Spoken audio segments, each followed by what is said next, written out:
Welcome to my channel, or welcome back to my channel if you've been here before. This is a channel where I look at Pokemon cards, primarily focusing on artwork.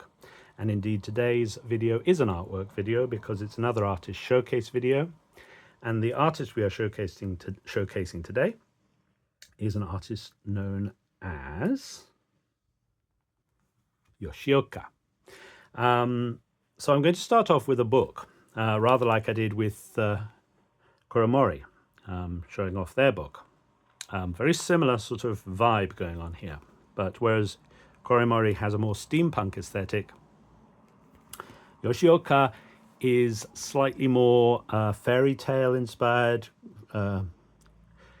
Lewis Carroll, Grimm, all sorts of things. Lots of influences here. Obviously has a Red Riding Hood thing going on here. But we're going to look at the book in a moment. As with so many of the TCG artists, the Japanese TCG artists, they are very private, this artist, and don't give out any information, well, not that I could find, about them. So I have no real background to go off, other than the fact that it references in this book, which came out in 2022, that they took up art about 6 years earlier. So it blows my mind that anyone has this much talent in that space of time. But I do not know if they're male or female. When I read this book, translating the Japanese to English, there was a translation that suggested that they might be male, but I don't think... You see, my gut would say that they are a female artist, but I don't know for sure. But they have a femininity to their illustration, and it speaks to me that it's a female artist, but I do not know for sure because Yoshioka is non-gender specific. So we're going to have a look at this book, and I highly, beyond highly, recommend this book as an absolute bargain. It's not without a problem, which I will explain, but you can readily get this on Amazon, which is where I got it, and it is absolutely stunning. So we're going to go through it. I'm not going to show everything in it, but there are some utterly beautiful illustrations in here. I'll show you one that I was particularly impressed by. Oh, that's just amazing, amazing artwork. There was one, oh, I love this, just beautiful, beautiful.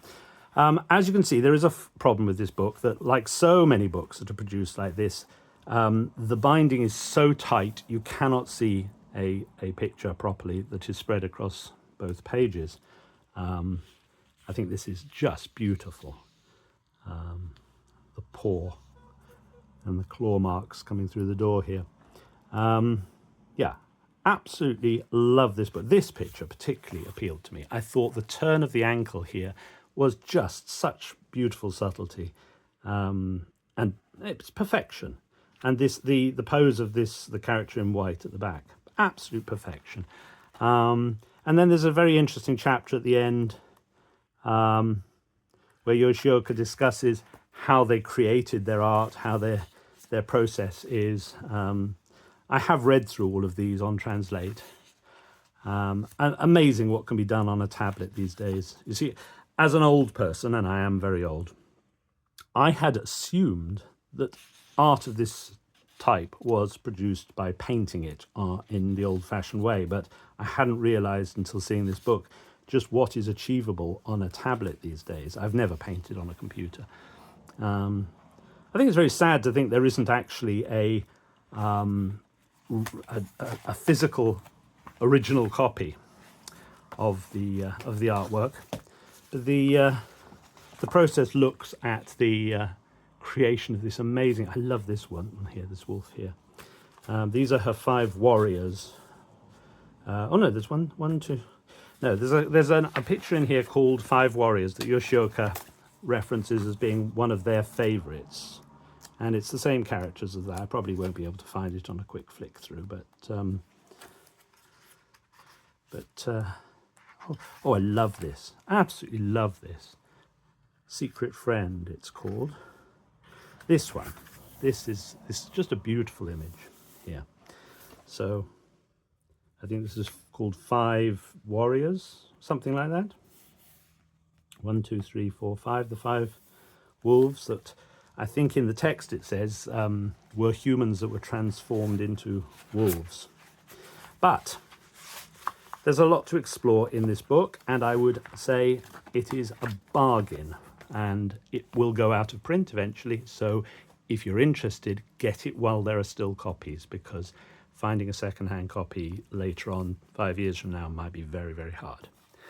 So moving on from that, that is the background of their art. Now, they were commissioned to do Pokemon cards, starting with, let me bring the camera in a little bit now.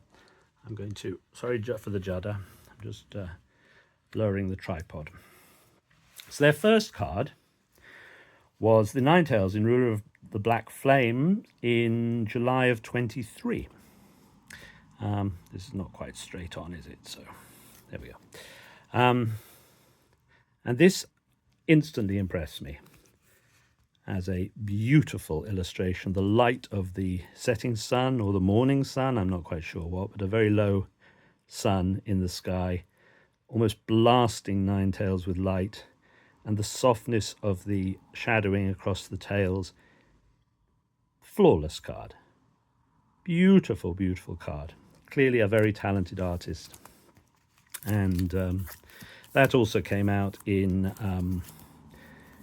Obsidian Flames, which was in August of 2023 in English. But obviously the Japanese cards are the way to go. If you're going to collect an artist, you need to collect them in Japanese in every possible variant. I mean, the line work on this is just beautiful, but it's the light and the shadowing that makes it, and the form.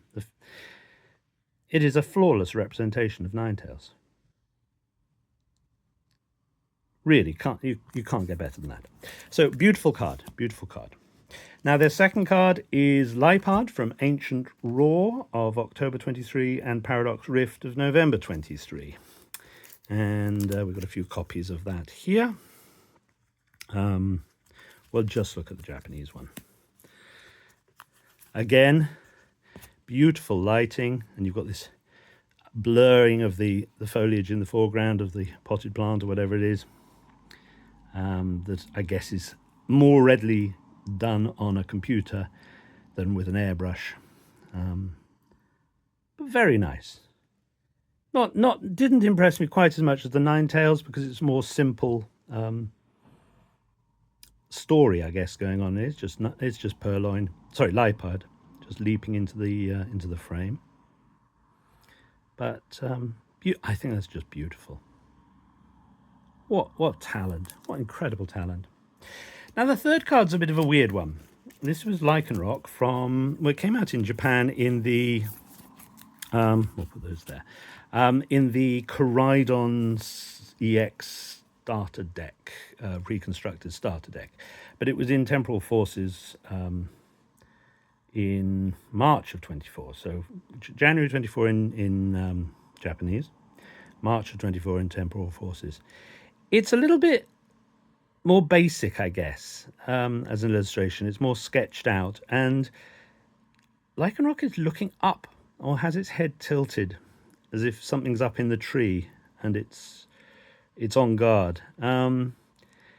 It's less sophisticated a piece of painting than either of the previous two cards.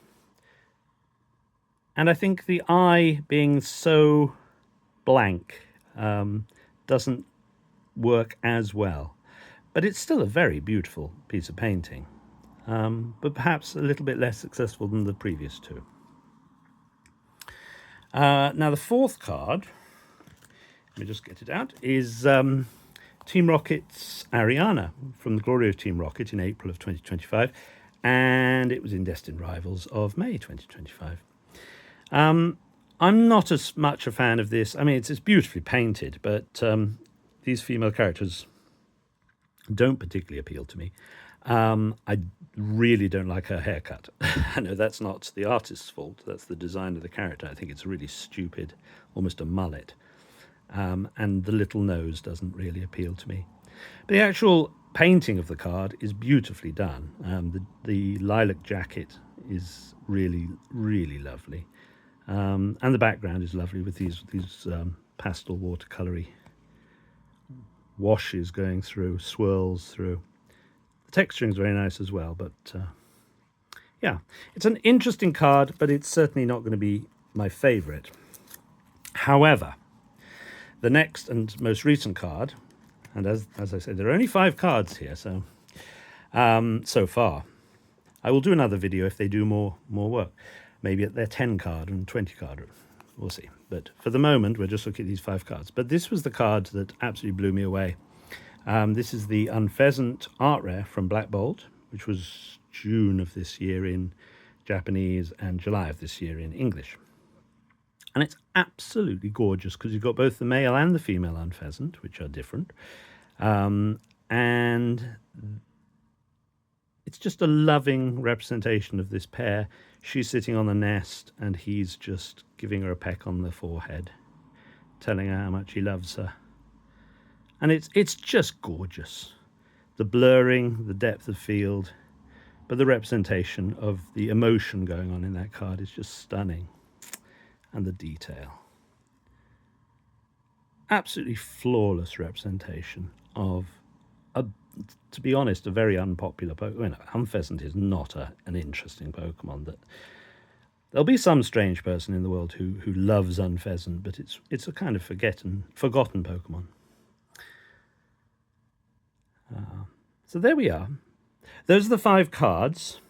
So I would, if they impress you, start a collection now before it gets out of hand and get a copy of this beautiful book. Absolutely beautiful book. Cannot recommend it enough. It is every picture you can spend ages just staring into the image and looking at all the detail and thought that's been put into every little aspect of it, all the intricate backgrounds and complexities and the way it's constructed. I mean, look at the face of this. It's just gorgeous. And the hands. Absolutely genius piece of artwork. Genius. So, there we go. That is a look at the artwork of Yoshioka.